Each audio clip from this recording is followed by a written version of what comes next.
Morning students, how are you? I hope you all will be fine and doing good there. Students, as you all know, we are studying chapter 3 Agriculture in Geography. In previous videos, we have discussed a lot about agriculture. Okay? We have talked about two kinds of farming. Okay, we have already studied about subsistence farming. Alright? I had told that there are two kinds of subsistence farming, okay, primitive subsistence and intensive subsistence. We have already talked about those in our previous video. Today we will talk about commercial farming, which is left. Okay, बच्चों हमने already agriculture के बारे में काफ़ी discuss किया है पिछले videos में. हमने उन्हें सबसिस्टेंस फार्मिंग के बारे में आपको समझा दिया है. ठीक है, आपको एग्रीकल्चर से रिलेटेड और भी चीज़ें बता दी हैं और जो दो तरीके होते हैं वो बता दिए. आज हम बात करने जा रहे हैं कॉमर्शियल फार्मिंग के बारे में. दूसरा टाइप है हमारा फार्मिंग का. ठीक है बच्चों, सबसे पहले मैं आपको ये बता दूं कि ये जो फार्मिंग होती है ये वेरी करती है. ठीक है, it varies from places to places. ठीक है, it varies from place to place. Actually reason क्या है इसके पीछे का, वेरी करने का क्या मतलब है, लेट मी एक्सप्लेन यू. देखिए, कॉमर्शियल फार्मिंग का मैं आपको पहले ही बता दूं कि क्या होता है. Commercial farming is a kind of farming where high doses are used. ठीक है, high inputs are used actually. अब इनपुट्स क्या है बच्चों, देखिए होता क्या है, हाई, देखिए आप यहाँ पे क्या लिखा हुआ है, higher doses of modern inputs. ये इस टर्म को पकड़िएगा बच्चों, इस टर्म से आप समझने की कोशिश कीजिएगा. Higher doses of modern inputs. देखिए, सबसिस्टेंस फार्मिंग आपने पढ़ी थी, आपने वहाँ पे एक टर्म पढ़ा था लाइव स्टॉक. ठीक है, आपने पढ़ा था लाइव स्टॉक. इसका क्या मतलब था, यानी कि जो खेती थी ना वो केवल और केवल लाइव स्टॉक को चलाने के लिए की जाती थी. मीन्स व्हाट, मीन्स केवल घर चल पाए. ठीक है, घर बार चल पाए, खर्चा चल पाए और जीवन जो है बसर हो पाए, इसलिए ही वो सबसिस्टेंस फार्मिंग की जाती थी. But commercial farming is just opposite to subsistence farming. कैसे, ये जो फार्मिंग होती है यहाँ पर प्रोडक्ट्स क्रॉप्स बहुत ज़्यादा बड़े लेवल पे ग्रो किया जाता है, बहुत बड़े लेवल पे कल्टीवेशन होता है और बहुत बड़े लेवल पे हार्वेस्ट भी होता है. ठीक है, क्यों, क्योंकि यहाँ से बहुत ज़्यादा पैदावार होती है. और ये जो पैदावार होती है ये केवल इसलिए नहीं होती कि इससे किसी गरीब का घर चल पाए या फिर वो अपने लाइव स्टॉक को चला पाए.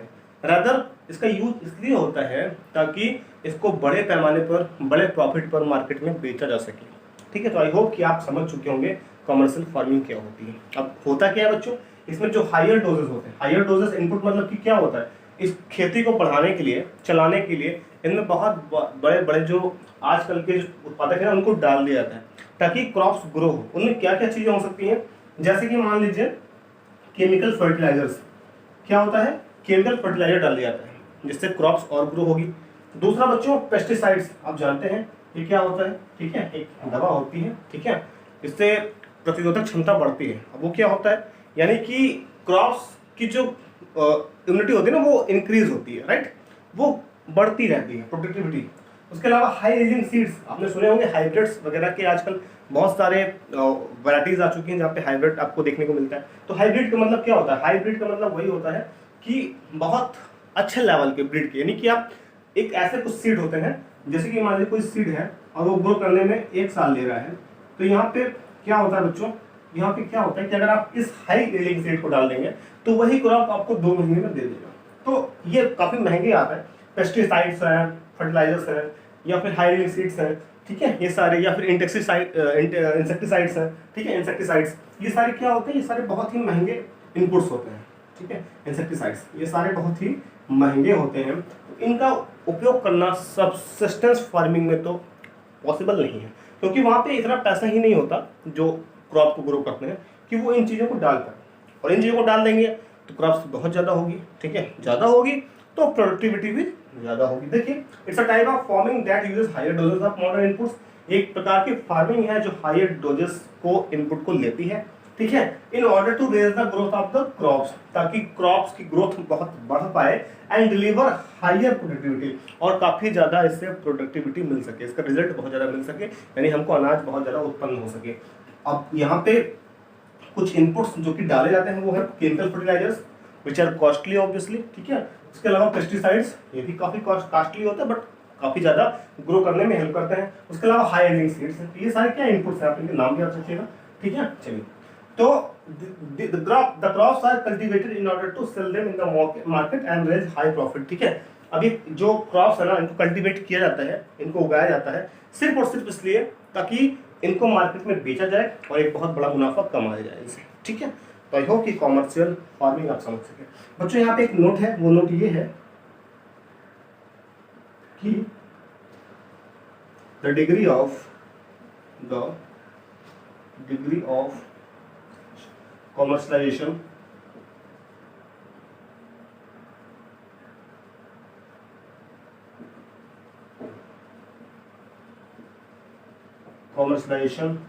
vary from one place to another, अब इसका मतलब क्या होता है? देखिए, ऐसा जरूरी नहीं है कि कोई भी एक क्रॉप हर जगह कॉमर्शियल फार्मिंग में के द्वारा ही पैदा की है, ऐसा पॉसिबल है। जैसे एग्जांपल के तौर पर राइस की बात करें बच्चों, राइस की बात करें तो पंजाब और हरियाणा में क्या है? पंजाब एंड हरियाणा में क्या है? ओके, पंजाब एंड हरियाणा ये क्या है? ये यहाँ पे कॉमर्शियल है, ठीक है। यहाँ पे ये कॉमर्शियल की जाती है, यानी पंजाब और हरियाणा में राइस बहुत ज़्यादा उगाई जाती है और इनको सेल की जाती है, ठीक है। जबकि अगर मैं बात करूँ उड़ीसा में, तो यहाँ पे केवल और केवल ये क्या है? Subsistence farming. वहाँ पर इसलिए केवल उगाई जाती है ताकि लोगों की जिंदगी बसर हो सके, ठीक है, जीवन उनका चल सके, ठीक है। तो आपको समझ चुके होंगे कि एक प्रोडक्ट या एक क्रॉप कॉमर्शियल हमेशा नहीं हो सकता और ना ही वो हमेशा सबसिस्टेंस रहेगा, ये वैरी करता है, ठीक है। अलग अलग जगहों पे अलग अलग तरीके से ये होते हैं, कहीं कॉमर्शियल होंगे तो एट द सेम टाइम ये कहीं सबसिस्टेंस भी होते हैं। आई होप कि आपको समझ में आया। इसका स्क्रीनशॉट ले लीजिए, फिर मैं आगे कुछ समझाता हूँ आपको।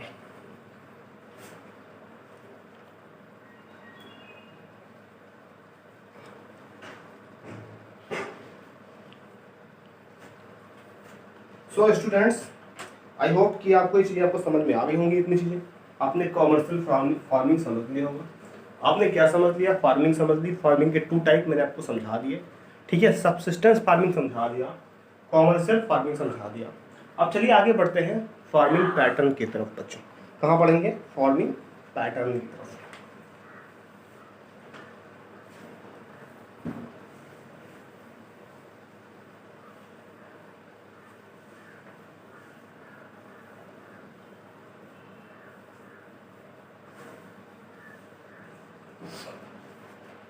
फार्मिंग पैटर्न,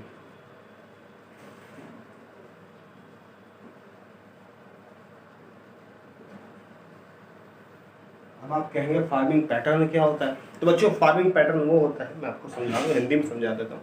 फार्मिंग पैटर्न वो एक पैटर्न होता है कि किस किस लैंड पे कल्टीवेशन किस किस टाइम पे की जाती है, ठीक है। ठीक है, और specific kind of crop is being grown on specific time period, ठीक है। तो उसी को बोलते हैं पैटर्न या फिर फार्मिंग पैटर्न। जैसे मान लीजिए, ठीक है, कोई एक राइस है तो उसका एक टाइम होगा कि इसका कल्टीवेशन किस टाइम पे होगा, ठीक है। आप ऐसा नहीं कि आप कभी भी कर रहे हैं 12 महीने तो आपके पास कभी भी आप राइस उगा दो, ऐसा नहीं होता। तो एक पैटर्न बनता है, हाँ इसी पैटर्न पे ये चीज़ें उगाई जाएंगी, ठीक है। ये क्रॉप्स इसी टाइम पीरियड के दौरान उगाए जाने हैं, तो इसी को बोलते हैं फार्मिंग पैटर्न। बच्चों हमारे इंडिया में 3 तरह का पैटर्न चलता है। पैटर्न क्या चलता है? 3 तरह का सीजन चलता है, ठीक है। 2-3 सीजन आप लिख सकते हैं। इसका डिफिनेशन लिख लीजिए पहले फार्मिंग पैटर्न को बच्चों, ताकि आपको याद रहे। The proportion of land, the proportion of land, proportion of land under cultivation, under cultivation, cultivation of various crops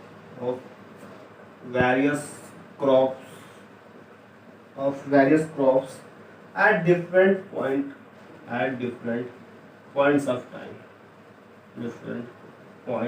of time,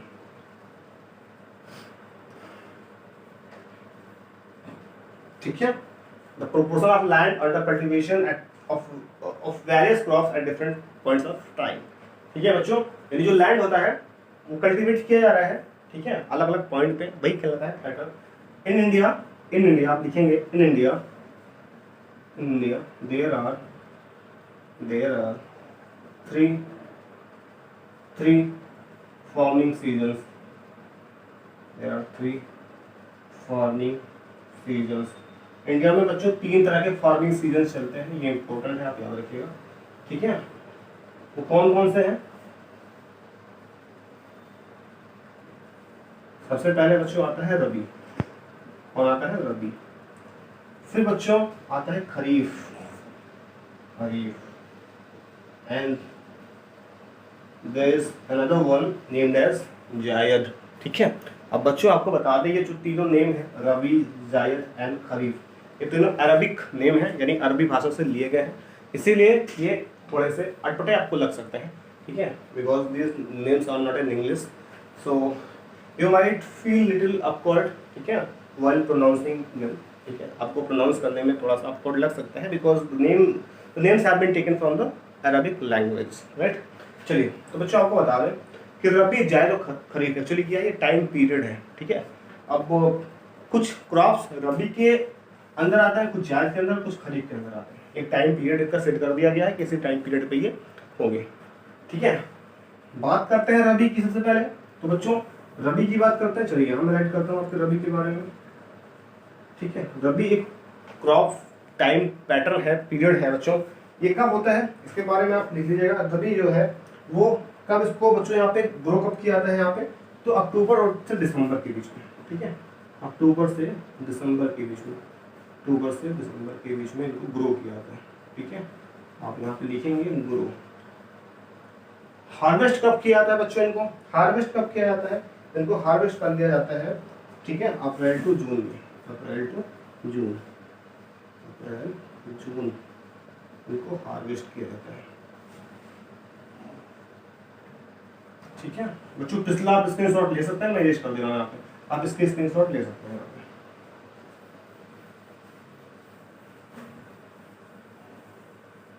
चलिए, तो यहाँ पे हम क्या बात कर रहे हैं, रबी के बारे में बात कर रहे हैं।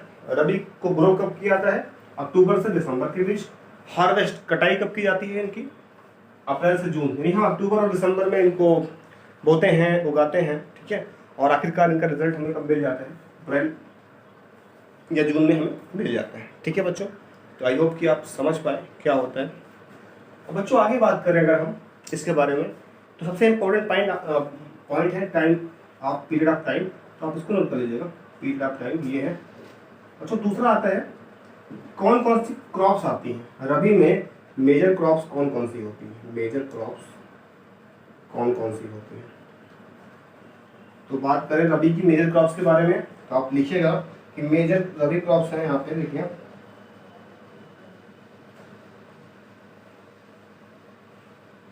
बच्चों। सबसे मेजर क्रॉप है वेट, वीट जिसे आप बोलते हैं, ठीक है, वेट या वीट वॉट एवर यू से, ठीक है, ये सबसे मेजर क्रॉप होती है रबी की। आप याद रखिएगा, वीट जो गेहूं होती है सबसे ज्यादा इंपॉर्टेंट क्रॉप है रबी की। इसके बाद आती है बच्चों, इसके बाद आती है barley, which is also very important at the same time, ठीक है, ये भी बहुत ज्यादा खास है अपने आप में, बार्ले भी, ठीक है। उसके अलावा यहाँ पे आप देखेंगे peas, of course another one very important, peas and gram, ठीक है। और एक और आता है वेरी इंपॉर्टेंट, मस्टर्ड, ठीक है, सरसों। बच्चों these are very important major crops of rabi, ठीक है, रबी के बहुत ही इंपॉर्टेंट क्रॉप्स हैं ये सारे के सारे, आप इनको नोट कर लीजिएगा। अब अगला आता है कि सबसे ज्यादा कहाँ पे ग्रो किए जाते हैं, अगर देखा जाए तो मेजर प्लेसेस कौन कौन से हैं जहाँ पर रबी क्रॉप्स उगाई जाती हैं, ठीक है। तो मेजर प्लेसेस का नाम आप लिख लीजिएगा, मेजर प्लेसेस का आप नाम लिख लीजिएगा जहाँ पे ये रबी क्रॉप्स उगाई जाती है बच्चों। सबसे पहले आप लिखेंगे यूपी, ठीक है, उसके अलावा उत्तराखंड, तो बच्चों पंजाब, हरियाणा,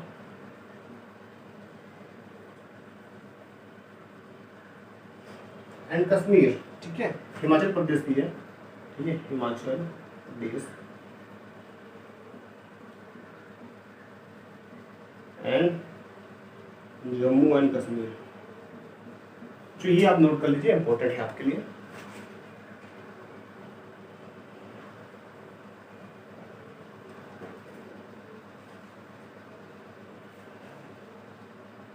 सो आई होप कि आपने नोट कर दिया होगा बच्चों। एक पॉइंट और नोट कीजिएगा यहाँ से, इंपॉर्टेंट पॉइंट, ठीक है। इंपॉर्टेंट पॉइंट वो ये कि जो ये रबी है ना, इनकी हेल्प कौन करता है। सो आप लिखेंगे availability of precipitation, availability of precipitation, availability of precipitation, precipitation helps in the growth of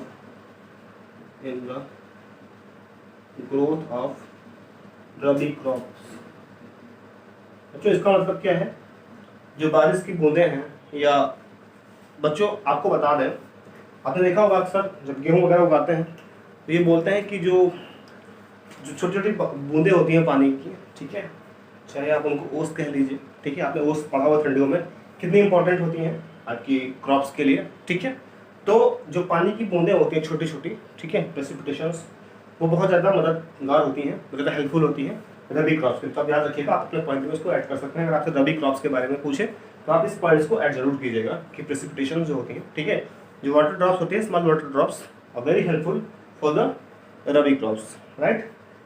let's come to the next one which is kharif, ठीक है। चलिए खरीफ के बारे में पढ़ते हैं और खरीफ के बारे में जानने की कोशिश करते हैं। So I am now going to erase this. You can take the screenshot so that you face problem. You don't face problem. चलिए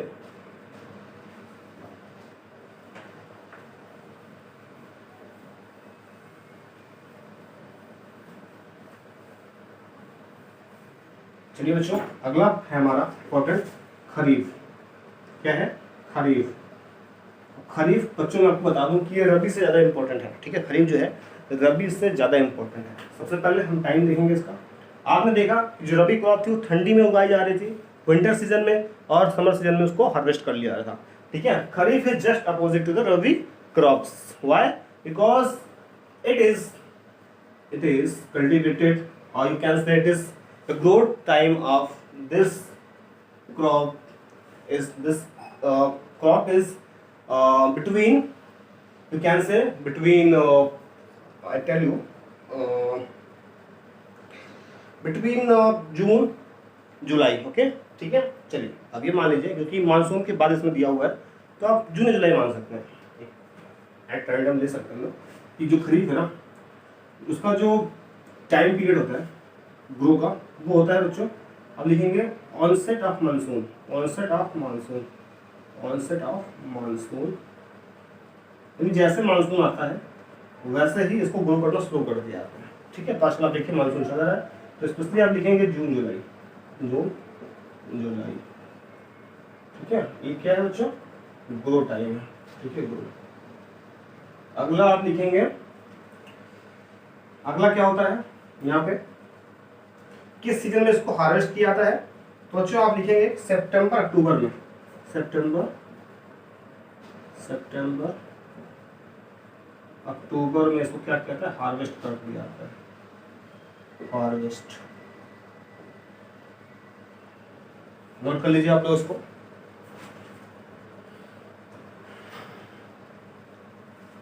सो स्टूडेंट्स, आपने देखा कि ये गर्मियों में उगाए जा रहे हैं और ठंड आने से पहले पहले इनको काट लिया जाता है, ठीक है। चलिए मेजर क्रॉप्स समझते हैं क्या क्या है इसमें। मेजर क्रॉप्स बहुत इंपॉर्टेंट है बच्चों, ये इसको ध्यान दीजिएगा कि मेजर क्रॉप्स कौन कौन सी होती है। तो मैं खरीफ की बात कर रहा हूँ, तो खरीफ में मेजर क्रॉप्स है बच्चों, सबसे इंपॉर्टेंट पैडी, इनकी धान जो होगा सबसे इंपॉर्टेंट है, ठीक है। आप याद रखिएगा कि पैडी या राइस सबसे ज़्यादा इंपॉर्टेंट होता है, ठीक है। उसके बाद आगे हम बात करते हैं, तो यहाँ पे देखिए मेज, अनदर वन, ठीक है। फिर बच्चों जोवर, जोवर आता है, ठीक है। फिर बच्चों बाजरा आता है, बाजरा वेरी इंपॉर्टेंट, बाजरा, ठीक है। पंजाब में तो आप जानते ही हैं बाजरे की रोटी बहुत खाई जाती है, राइट, बाजरा। उसके अलावा आता है तुर, ठीक है। अब यहाँ पे तुर या तुअर बोलते हैं बहुत लोग, विच इज अरहर, ठीक है। इसको हम लोग यहाँ पे अपने यहाँ अरहर बोलते हैं, राइट। फिर बच्चों आता है आपका मूंग, मूंग,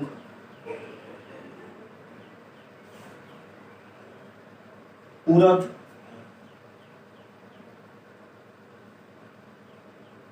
कॉटन,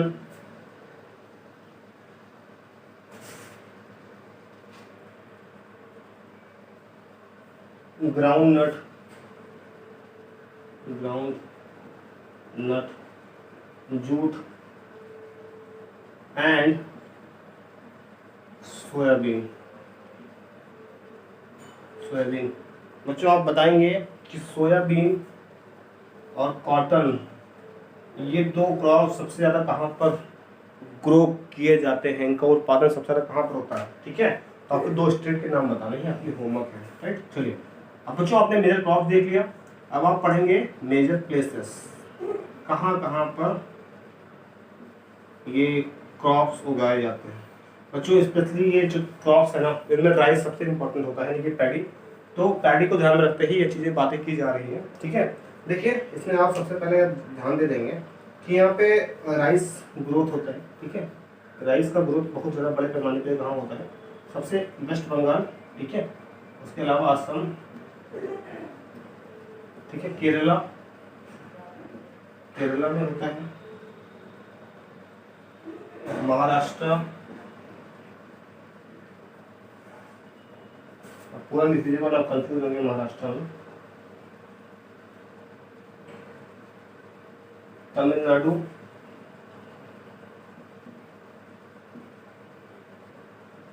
एंड बच्चों अपना यूपी भी इसमें आता है, यूपी। उसके अलावा बच्चों ये पंजाब और हरियाणा में भी उगाया जाता है, पंजाब एंड हरियाणा, ये दोनों ही पंजाब और हरियाणा।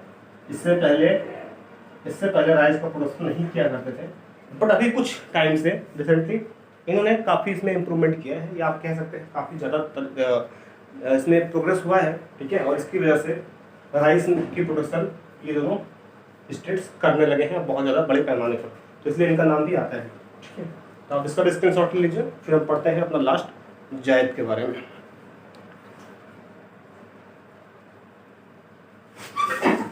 चलिए स्टूडेंट्स, आई होप कि आपने स्क्रीनशॉट ले लिया होगा।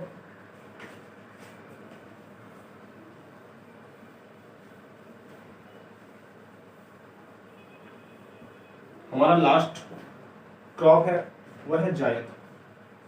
बच्चों जो जायद होती है ना, जायद जो क्रॉप होती है पहले थी नहीं, अभी ये आई हुई है। तो जायद क्या होता है, जायद जो होता है वो रबी और खरीफ के बीच में उगाई जाती है। ठीक है, between rabi and kharif, rabi and kharif के बीच में। ठीक है, रबी और खरीफ के बीच में उगाया जाता है बच्चों। तो आप कह सकते हैं कि मार्च, यानी कि अगर मैं बात करूं, ठीक है, हाँ, मार्च के टाइम में ये क्या होता है, इनका ग्रो किए जाते हैं ये, और जून के टाइम में, ठीक है, इनको क्या कहता है, हार्वेस्ट नहीं, कट कर दिया जाता है। कुछ इंपॉर्टेंट क्रॉप्स देख लीजिए इनके। ठीक है, मेजर क्रॉप्स,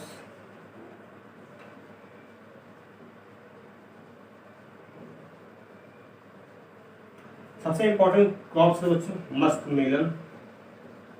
मेलन, खरबूज, वाटरमेलन यानी कि तरबूज,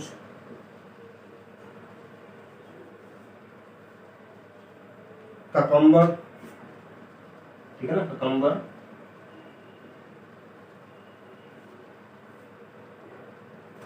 एंड फाइनली वन मोर, यहाँ पे शुगर केन। ये एक्सेप्शन में रखिएगा आप इसको, मैं बताता हूँ क्यों।